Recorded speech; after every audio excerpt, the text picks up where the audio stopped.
Wait till people see me with the On the Radar in the background. They're gonna think I'm finally dropping that mixtape. I know. I mean, you and Jess already got the song out. You might as well. You know what I'm saying? And Billboard talked about us, so it's real. And it's real. I ain't gonna lie. We gotta make it happen. Let us record. On the Radar would be crazy. I ain't gonna lie. Let's get Jess in here, right? We'll get y'all to do the song together on the Radar. That would go immediately viral. I feel like that moment came and went. It did. We would have needed it. We didn't think of that. We would have needed to do that, right? That would have been fire for real. That was like that. It was funny because like when I seen that too, like that was something I was gonna bring up later on in the interview. But since we're talking about it, like I was like, how the hell did they record this? Because like I'm like in the back of my mind, I'm like watching the music video and I'm picturing like, did they just record this in the Breakfast Club studio with like Brandon or somebody behind the boards, like cueing them in, like recording it into the Vox Pro, like. Was that how it was recorded? It was literally our camera guy, Nick. It was Nick. Nick helped us figure out like the shot list, like all the shots. We did record voiceovers basically because we didn't have mics on. Yeah. So they had to go back and put things over the video, and then he edited it. It was very like, yo, y'all should do this. Angie Martinez actually, she was like, somebody in the comments just mentioned this, and I think y'all should do it. And then the next day we was at work like. All right, bet we doing it. Wait, so it was Angie's idea at first? Yeah. Well, to be fair, there was a random person in the comments. She had posted a photo of me, her, and Jess at this Women's History Month event that Thea had. For those who don't know, Thea is she is all things OG boss. Yeah, OG boss at Power 105.1. She's our program director. But so she had an event. We were there, and it was like right after everything like. It kind of happened. Yeah. And she was just, she just put us to the side and just had like a real good conversation with us. And she was going through her comments when she posted our photo, and somebody was like, they should do The Job Is Mine. They should remix The Boy Is Mine and call it The Job Is Mine. And she said it to us just kind of like jokingly saying it, and then she was like, y'all should really do that. So we was like, okay, cool, we're going to do it tomorrow. And we just came into work and just did it. Just literally just did it. That's and so Jess funny. Jess reworked the lyrics to make it fit what we had to do. The whole time I thought it was like Charlamagne or Envy's idea. No. That's crazy. That was so good though. They had no idea what we did. Like I feel like we didn't say anything to them. We just did it. Yeah, we actually just I think showed them the video. It was something like that. Like I don't remember everything at the time. It was a blur. But it was something like we kept it between us and like we kind of like surprised them with it. Matter of fact, I think yes, we played the song in Nyla's segment. Yeah, on Friday. Past the Aux. Yeah, we played the song in there, and it was like, what? And then we showed them the video. Oh, so that's when they found out. Yeah, that's like we kind of like premiered it like during like Past the Aux on air because her segment plays on radio, and then we showed them the video, and then once we posted the video, it just went crazy everywhere. Like I didn't expect the response that it got. No, because it was like the lead up and like the online tension, but like the online tension versus the real life tension is very different because people see one thing, but then what's really going on is X, Y, and Z. So like for it to like all this to accumulate and like that dropping, everybody was like, I think it was good because it just like kind of cleared the air. Everybody's like, oh, yeah, everything's cool. They just having fun with it. That's what we wanted. We wanted it to be like, all right, at this point, every outlet is covering it. Everywhere we go, people talking about it. Like we just kind of want to like do this one last thing and be like in scene. Like, all right, it's over, y'all. Like it happened. We got through it. We good. Like And after that, it was over. Yeah, I mean, before that, we in order for us to do that video, we had to get to a space where, we had actually, I mean, y'all saw the conversation play out in real life. Like that, like was a real chain of events. There was no, like, people think, there were like theories that like Charlamagne did that just because like he stirs the pot and he's like, the Andy Cohen of the show. He's a little messy, a little sassy. And then other people thought that, they thought that we did it because my podcast was announced that week. My podcast was supposed to be announced a month before that. The artwork wasn't right. It just so happened that happened at the same time. It was not planned. Like we were in real life going through things, and then that happened. Which is so crazy. It's so funny how how things work out because I think like in our line of work, like people will see the final product or like they'll see that they'll be like, oh, this is messy, but like really all these things have been planned for months. You know what I'm saying? Like and I just don't think they think that things are planned 1 or 2 days in advance, but meanwhile it's just like the podcast, like, oh, it just so happened that the artwork was messed up and it just so happened to get announced. We had been trying to figure that out for a minute on the podcast side. It was the name first, and then once we figured out the name for the segment, we just used that for the podcast, and then trying to figure out if it made sense to name the podcast the same thing I do in the Breakfast Club because we don't want people to be confused. Right. And then after that, shout out to Big Mac. Big Mac. Shout out Big Mac. Yeah, Big Mac is who came Mac, up with that name, The Latest with Lauren Lorosa. At first, we weren't going to lean in with that. It was another name that we had came up with that, you know, some people like more than others because we were like trying to vote on it or whatever. And that was like in the works so far before we didn't know any of that would happen. Like none of us did. Right. Well, it kind of like goes into what you and I were talking about before, because I wanted to continue the conversation we were having before, but like on camera, because we were talking about like the weight of like people's opinions and things going on and like dealing with it. And like that was like, that moment right there was like, I think a very, well, I know it was a very like kind of like testing moment for you, because that's like, I feel like up until that point, that was probably like the most that your name had just been thrown around in conversations and whatnot in my life. Right, exactly. So like, and even today, you know, you said that you've been kind of dealing with that today. So like, how do you like personally, or how are you, I guess since it's such a fresh topic with whatever has happened today, how are you like dealing with that? Like, how are you kind of processing like being in these conversations as much and kind of just being like the topic of the conversation? I don't even know if there's like a one answer to that. It depends on the situation. It depends on how I'm discussed. It depends on if I even allow it to bother me or if I even allow it to invoke. Because sometimes they don't even, there's a lot of things that just don't bother me. Like, naturally, and not that it doesn't bother me, because when people say that, it's like, you're so unbothered, and I'm not to that point yet. Things will bother me, but when I say they don't bother me, I mean, I don't allow it to kind of like mess up my day, or I don't feel like I gotta go respond, or like there might be a, oh, okay, heard you, and then it's just like, all right, whatever, moving on. I got other things to do. Yeah. So it kind of depends, but I think for the most part, like, I'm just like going through it as it comes. Like, I'm not acting like this is not happening. Like, I'm not acting like there aren't things that do bother me. I'm not acting like I don't have bad days. Like today, what happened today, we were talking about it a bit before, but what happened today is like, I feel like some of the stories I chose versus didn't choose to cover today was very like out of whack for me, of like, I'm on the button and choosing not to cover something because of how I think it'll be perceived in the room or like whatever. That's never really been my plight. I never really took that on, but I think, again, a part of it comes from the place of like, heavy is the head that wears the crown. Like, there's responsibility in certain things. So I'm looking at people that I admire and really taking in what they say, how they feel, as I'm learning to have this new responsibility. Right. And I get frustrated sometimes where I'm like, y'all don't understand me. Whatever, I'm just not going to do it. And then my segment is like not what I want it to be.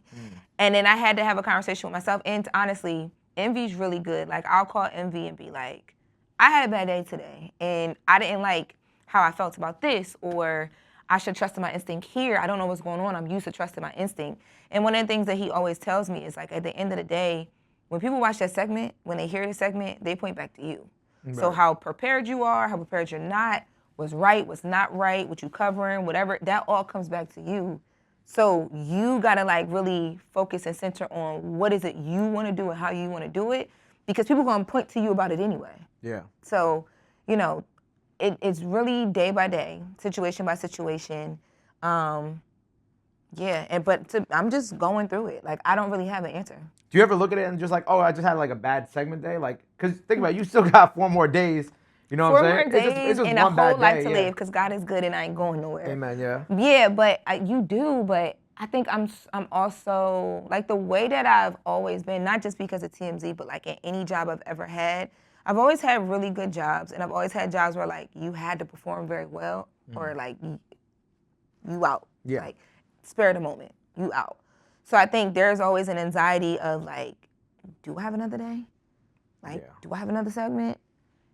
Y'all gonna listen again the next, like, that fear, and I don't want to lose that fear, because I think it keeps me sharp. And whenever I feel like I'm kind of getting away from that, I take myself right back in that, like, girl, you don't have no off days.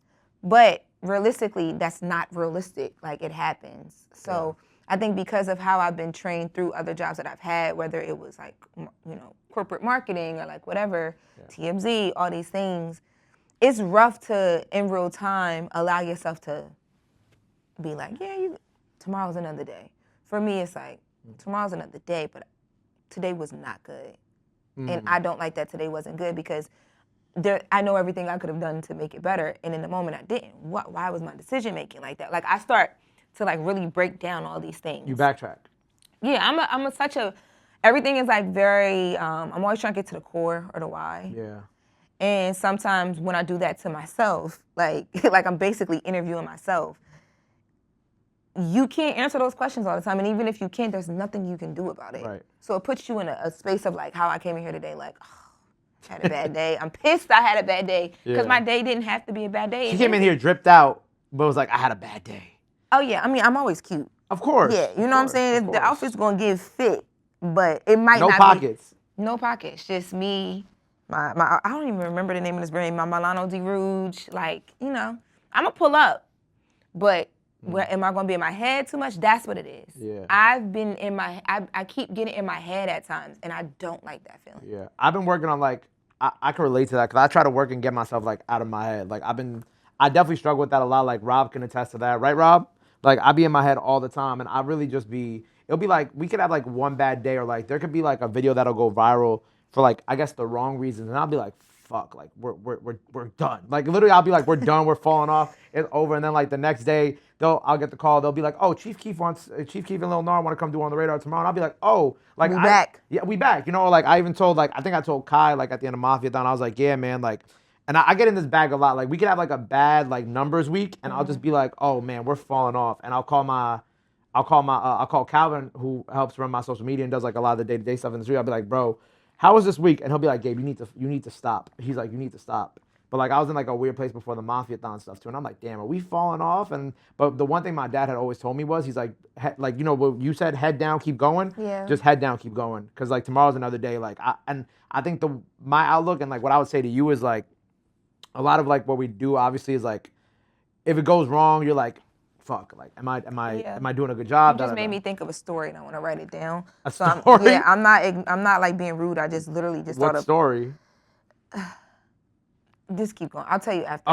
Okay. I don't want to give it and then, because when does this come out? It will come out in like a couple weeks. Oh, okay. So you just made me think of, it has nothing to do with what you're talking about, but you telling me head down, do the work, made me think of a conversation I had with somebody. And at that time when I was having a conversation, I was reaching out to K. Michelle's team because Andy Cohen just said she's going to be on Real Housewives of Atlanta. Okay, yeah. And I'm like, dang, the last time I had the conversation, I was working on this story and then I stopped. Let me write down so I can remember to go back to it. Okay. Okay. No, but yeah, the point of the matter is like put your head down, go for it, because like you don't know, like you know, I'm gonna talk about like your coverage of the Diddy trial a little bit later in this conversation, but like imagine like, you know, something happened with the Diddy trial like that's like super, I don't know, out of left field and extremely important in the next couple days. Right. And what you're doing whatever happened today isn't gonna matter in 3 days from now because you'll cover that portion and, you know, very good chance as you did such an incredible job covering the whole trial,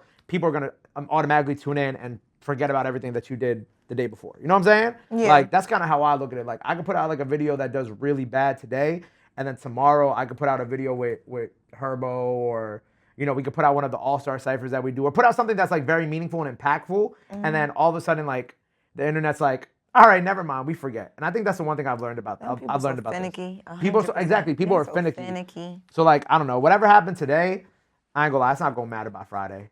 Like, thank you. I got you. It's literally not gonna matter by Friday.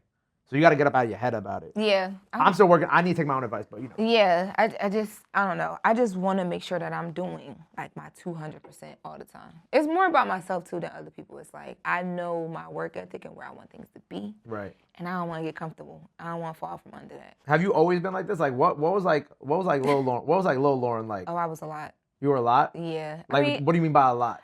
I'm just, you know, I take pride in achieving. I think because I'm the oldest out of me and my brother. Grew up with my mom and my grandmom. So a lot of me has always had to think a little bit further. Like as a kid, I was able to be a kid, have a childhood. But like, you know, me being a child was like, I'm doing pageants and my little cousin's like, you know, baby Nyla on baby Nyla and the Lion King on Broadway. So I'm coming to New York to see that. Like I've always been around like people that are doing very big, extraordinary things. So I don't really know how to just settle into something and just like, oh, just go with the flow. You know what I mean? I've always had to like think far, but think big, but also not be content. And I think it's a great thing to have, but what I'm learning is that I have to learn, like you said, like tomorrow's another day. Yeah. For me, it's like, yeah, tomorrow's another day, but you messed up today. So like, but those and it's because a lot of times too, like the way I was as a kid was like, you know, my mom was really big on you taking responsibility for your own actions because ain't nobody gonna come and save you. So for me, it's like, if nobody's coming to save me, I gotta know how to save myself. And I've always been like a hustler that is like saving herself.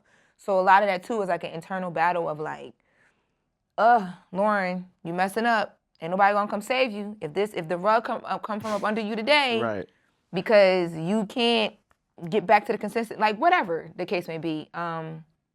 If that were to happen, it's all on you and you got to take that. So I'm like fighting against myself sometimes and thinking about things that aren't even happening because I'm trying to make sure they don't happen because also I'm used to having people depend on me. Like I'm kind of like second, third parent in my household when you grow up where like my dad's not around for a large part of my life. My brother's dad is there, but like him and my mom aren't together. So it's like, yeah, everything you do, your brother, it depends, like you're almost helping me raise him. So I've always had to be that. Like, you don't have time to mess up at all. Right. Did you always have, like, this knack for journalism, too, growing up? No, I didn't even know it was journalism. I always wanted a talk show. Okay. I always thought that was, like, a cool thing. I had an aunt that had a talk show, my Aunt Phyllis, who's also my godmother. So I grew up being on set with her sometimes, too. Like, not that I remember, but I have videos of it. But I just always thought that it was cool. I always did want to do entertainment-ish things. But modeling was my thing. I was like, oh yeah, I'm gonna be Naomi Campbell. Like you can't tell me I'm not the next Naomi Campbell. And then people were literally telling me, no, you're not gonna do that. So I was like, all right, bet I'm just gonna get lit and then y'all gonna have to put me on magazines and put me in fashion shows. And so at what point did like the modeling stop? It actually has never really stopped. I think even right now, like we're working with brands, a lot of that comes in. But I think it stopped being my main focus because I've also always just been into storytelling. So like growing up watching TV shows, I used to always want to be in the TV shows. And I used to write poems and like all these things that I was like, I'm gonna turn into a movie. So I think when I got to, was it my senior year of college? It might have been the first year after I graduated. I had moved to LA and then I had to move back 6 months later, like right when I graduated. Yeah. So then that year after, I just kind of got to a point. I had saw Rihanna, Iman, and Naomi Campbell on the cover of W magazine. Okay. And I was like, how the hell did Rihanna get on the cover with like she's a singer. How is she on the cover with like the biggest supermodels in the world and it's couture? The couture world, you know, it's a lot more open now, but it's still not where it should be. The couture world is very difficult. Getting on couture runways, you know, in those fashion houses, like they just not like opening the floodgates for you. So I'm like, oh, it's because she's Rihanna. So I remember literally sitting and talking myself through the strategy of like, all right, you came home from LA, but this time when you go back, the goal is to get on television. How can you do that? And I was like, I'll go and I'll act. But I've always had a knack for like, what's next? Like, what do people want to know? Storytelling. And if you're telling stories, like, what comes next naturally? And that kind of turned into like breaking stories and interviews and just having a natural, like, inquisitive. That's what I mean by like, I was a lot as a kid. I was always like, wanting to do things, wanting to know things, asking questions. But I was raised in a way that like, if you're in a room and you need to know something, you ask. You open your mouth. You don't sit anywhere and just act like you don't know how to think through anything because it's a missed opportunity. But also too, like as a woman in this world, you gonna have to figure some things out. And if you don't figure it out, who's gonna do it for you? Right. Closed mouth don't get fed. Yeah. So I think all of that kind of just. I never knew the word was journalist. I was just like, I want a talk show. And I loved Wendy Williams. Like I used to listen to her on the radio. Yeah. I wanted to act as well. Like the world of creative things have just always been. And fashion was in my household. My mom was a designer. So it's just always just kind of been there. Yeah. It just carved out its own focus lane when I started working for TMZ. Yeah, no, I feel like, it's funny. I feel like a lot of our stories, people who work in media, we always wanted to do something else. And then somehow we just always get drawn into media. Like, we always knew we were supposed to do something in music or journalism or entertainment. Yeah. And then we just kind of like. Because it all come together because you're at the station. Yeah. But I was at the station since I was 19. Yeah, but originally, like, you went into the station to what? Do radio. I mean, I was doing radio at St. John's, and then that's where Angie found me. Okay. And then I went from St. John's there. But like before that, I was playing like instruments. I was in like a band when I was a kid too. Like. Oh, you wanted to be a musician? At some point, yeah. Wow, I wanted to go to I wanted to become go to college for like producing music. And then I went to St. John's, and then I just found radio, and I was like, oh yeah, I like this, and then I stuck with it. But you see how like it works out where like this is the perfect intersection. Yeah. Like you being a musician, you understand the feeling of music and passion. That probably helps you find the artist that you really believe in. Yeah. Everything with radio and just understanding the platform has created your platform. Yeah, I mean, I ran all their social media for and then 6 years. Yeah. Social, like it just all comes together. Yeah. That's isn't that a crazy feeling? It is, but I mean, I think it's the same thing with you and working at TMZ and like kind of how like everything comes like full circle. Like everything like prepares you for what you're like eventually meant to do, even if you're you can still do the modeling, you still do all that on the side, but like the true calling of what you were meant to do is. What all this has led up to at the same time. And even brands before that, like I was at Hollywood Unlocked for a little bit. Right. I was with Baller Alert, like not even with them. I went and did a Revolt conference coverage with them for like a weekend. I was like, all over the place and didn't even really know how it would all come together. I was just doing things, like just trying to do stuff. Right. When did Brown Girl Grinding first start? Brown Girl Grinding started in 2016, I think is the year. 2016, yes, 2016. It didn't start as like it's an actual production company. Right. It didn't start that way. It started as just like a hashtag. So for me, I've also always been really good at like taking nothing and making it something and making you care about the something at the end of the like finished product, marketing. Yeah.